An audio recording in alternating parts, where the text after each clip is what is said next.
Greetings, Vammers. How are you all doing? Time for me to do a review. But we need to get Toy Story 4 up and going. Not my problem. Yes, it is. We're in this together. You've done enough reviewing for one season. Now it's my turn. Fine, but we gotta strike while the iron's hot. Excellent.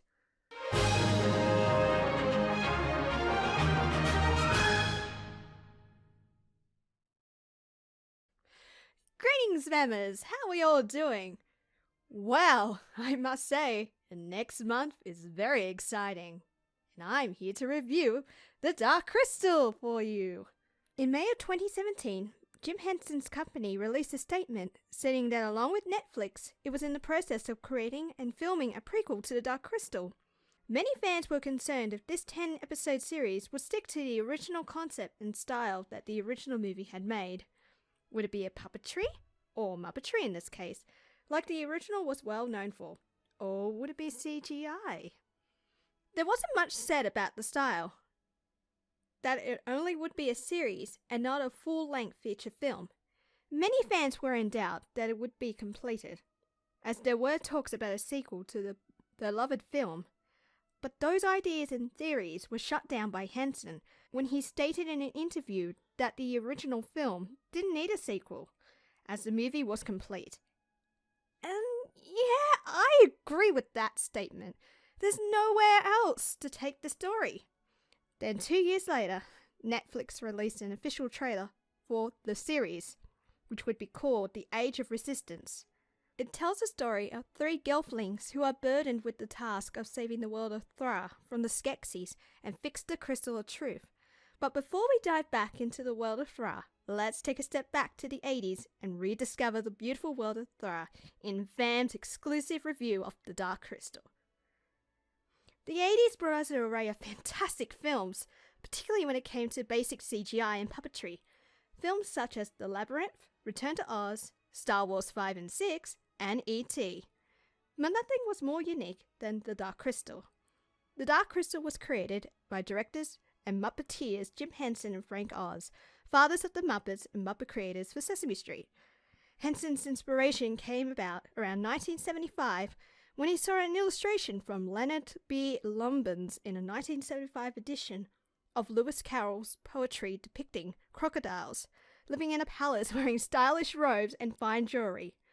According to co-director Frank Oz, Jim Henson's intention was to get back to the darkness of the original Grimm's fairy tales, as he believed it was unhealthy for children to never be afraid.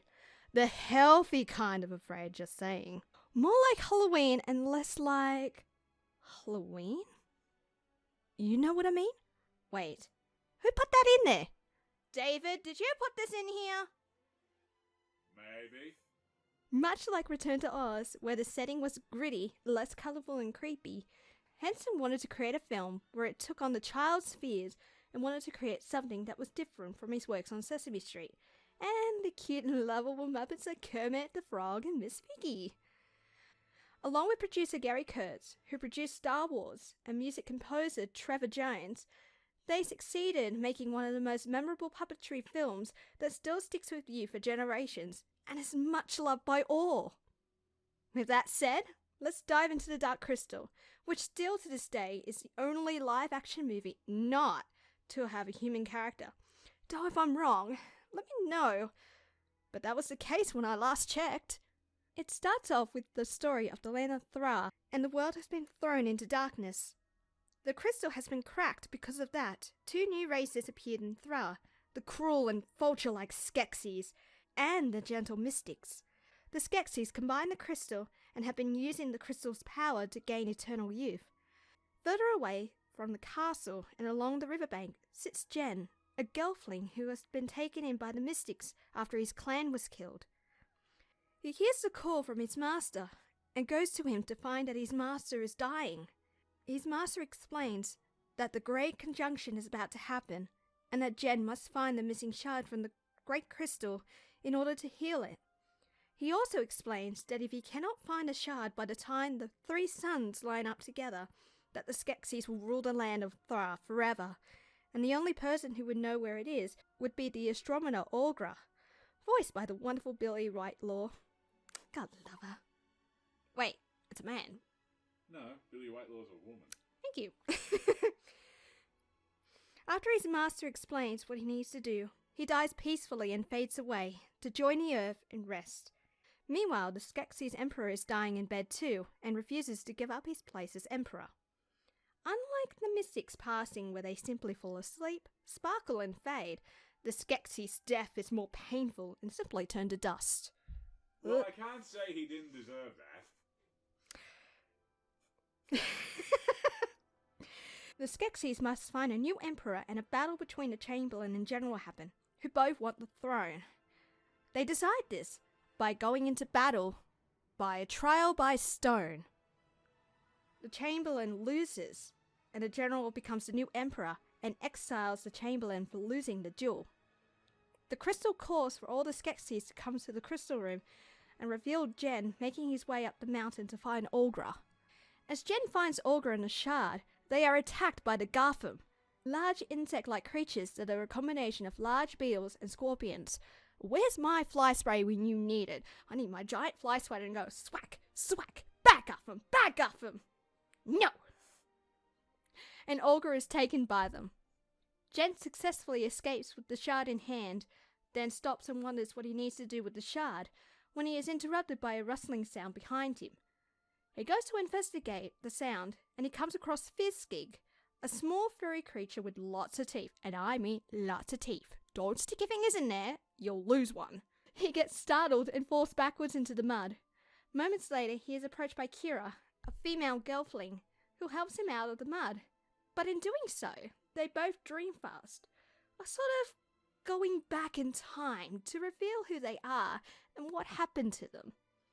Like Jen, Kira's clan was also killed by the Skeksis, and she was able to escape, but with the sacrifice of her mother being taken by the Gartham. Kira was taken in by the Podlings, who gave her the name Kira. After they dream fasted, Kira takes Jen back to the clan for rest. Then the adventure continues. This movie was incredible, a complete Muppet movie where it had no presence of humans. It was all puppetry or muppetry in Henson terms. What I love the most about is the characters and how they are designed. The design of the gelflings were beautiful, not over the top, and just simple. The only detail on the gelfling is the fine detail on Jen's outfit. Kira is by far my favourite character in the movie. She is kind, gentle, and dedicated to protecting the creatures of Thra.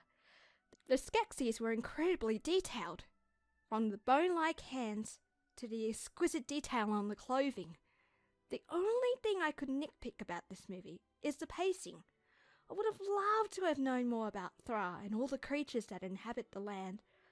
I would have also loved to have seen more at the beginning about the time when the crystal cracked, the castle changing from white to black, and more time getting to know about the mystics. Though if that's the only nitpick I can say about this movie, then why am I complaining?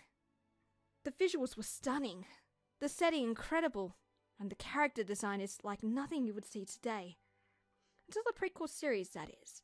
Yet get this. When this movie was first shown to a selected audience, it didn't get the review Henson was hoping for. The movie's budget was $25 million to begin with. However, at the box office, it made over $41 million. And you have to remember to that, this movie was competing against E.T. at the cinemas. It went on to inspire many artists later on. One example I can think of included a very creative staff at Squaresoft, before it was Square Enix. Final Fantasy IX's design was influenced by the Dark Crystal. Not exactly half obvious, really. Just look at Zidane! Kind of a male version of Kira, if she was a male Saiyan, and Garnet a female Jen. They also made the crystal a very important part of the game, albeit towards the end. And just look at those backgrounds! They don't look like exact replicas, or plagiarism would have been called out, but you can definitely see where their inspiration to give such detail and style from. I enjoyed this movie growing up, and I still enjoy it to this day. I rate it 9 Famamics out of 10. Thank you to everyone who watched this video on my first review. I will definitely renew my Netflix subscription in time for Age of Resistance. What about you, Fammers? Are you interested in seeing Age of Resistance? What are your thoughts about the Dark Crystal? Thank you once again for tuning in. If you like what you saw, please hit that like button and subscribe if you haven't already and want to see more from us. This is Misaki signing off.